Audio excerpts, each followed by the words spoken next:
Bonjour et bienvenue à notre dernier enseignement sur le livre de Jérémie qui va concerner la période de gouvernance de Guédalia. Et c'est au chapitre 39 qu'on va commencer à voir cette histoire. Parce qu'au chapitre 39, Guédalia devient le gouverneur de la province pour le compte des Babyloniens après la chute de la ville et la déportation du roi. Et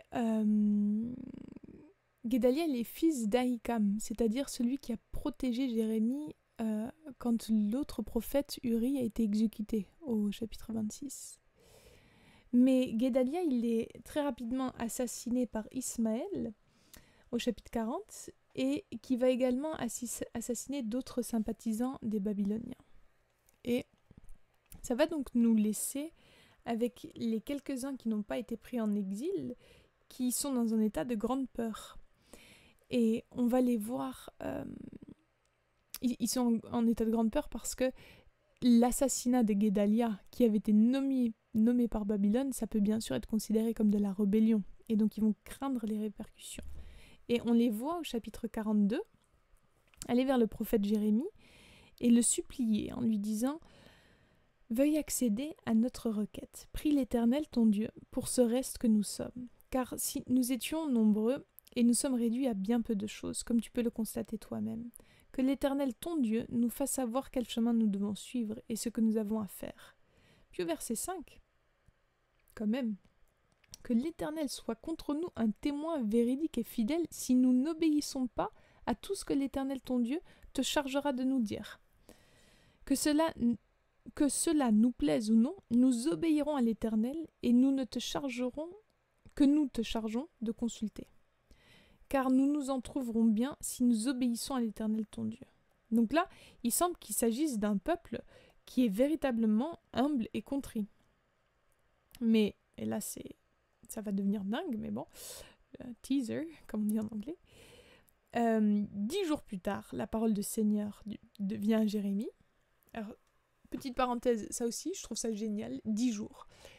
Peut-être que dans notre culture jeunesse en mission, on a développé une expectative que Dieu parle tout de suite, et je crois que Dieu parle, et beaucoup, et qu'on peut vraiment s'attendre, mais j'aime voir dans Jérémie combien il a la crainte de Dieu, et combien il sait laisser Dieu être Dieu. Et si Dieu veut prendre 10 jours, Dieu prendra 10 jours. Enfin, donc la réponse vient au bout de 10 jours, et la réponse du Seigneur, c'est que ils doivent surtout pas aller en Égypte et que s'ils restent dans le pays, il les restaurerait, ils ne seraient pas détruits et il les protégerait. Ils n'ont pas à avoir peur du roi de Babylone. Mais par contre, il les met en garde, si vous ne restez pas dans le pays, si vous allez en Égypte, alors le jugement viendra. Et quand Jérémie a fini de parler, incroyable mais vrai, 43 verset 2, ils répondirent « Tu mens, l'Éternel notre Dieu ne t'a pas chargé de nous dire « N'allez pas en Égypte pour vous y installer ». Alors, déjà remarquez le contraste. Tout à l'heure, il voulait que Jérémie aille consulter l'Éternel son Dieu, donc ton Dieu, Jérémie. Là, maintenant, c'est l'Éternel notre Dieu. Et il refuse la parole. Et ils continuèrent, malgré tout ce à quoi ils s'étaient engagés, à aller vers l'Égypte.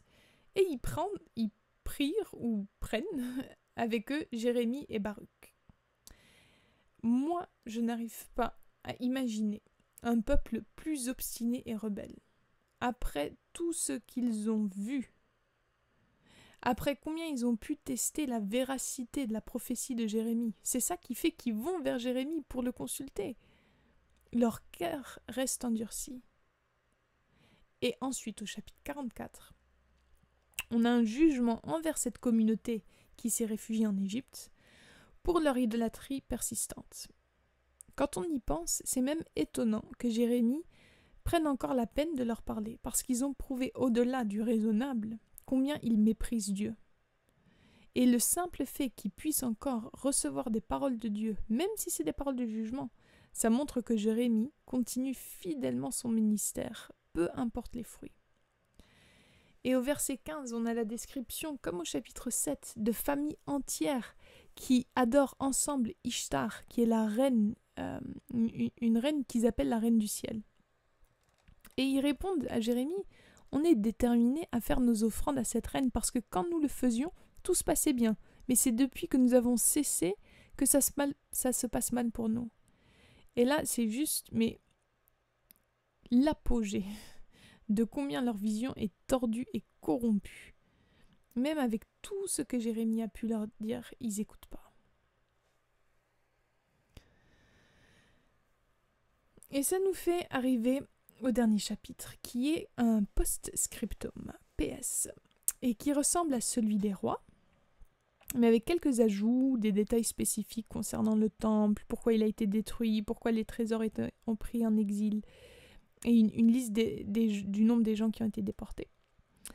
Et ce livre finit donc de la même manière que les rois, à savoir que Joachim, ce jeune garçon qui avait été déporté à Babylone, il est relâché durant le règne de du roi babylonien Évil-Mérodach, mais il restera sur la terre des Chaldéens, il ne reviendra pas. Mais par contre, il va recevoir un traitement bienveillant et il va notamment être autorisé à manger dans la présence du roi. Et ça, c'est comme un signe d'espoir, c'est que ça pointe au fait que les choses commencent à changer. Mais à part cette lueur d'espoir, le livre de Jérémie reste quand même un livre bien triste parce que les choses auraient pu être si différentes si seulement le peuple avait écouté la parole du Seigneur.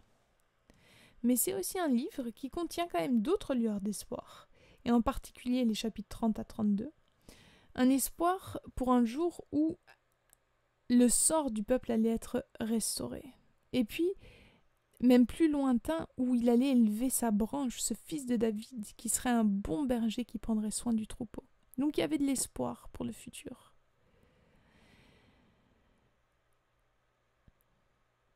Et on va continuer à se plonger dans combien cet âge est sombre. On va voir Lamentation bientôt. Et c'est très, très, très pesant comme atmosphère. Mais on voit quand même qu'il y a une lumière et un espoir à venir. Et nous, on sait qu'ultimement, cet espoir, ça sera Jésus. Et je clôt avec ça cet enseignement sur Jérémie. Vous souhaite beaucoup de courage pour vos devoirs et vous dis au prochain livre qui sera probablement Lamentation.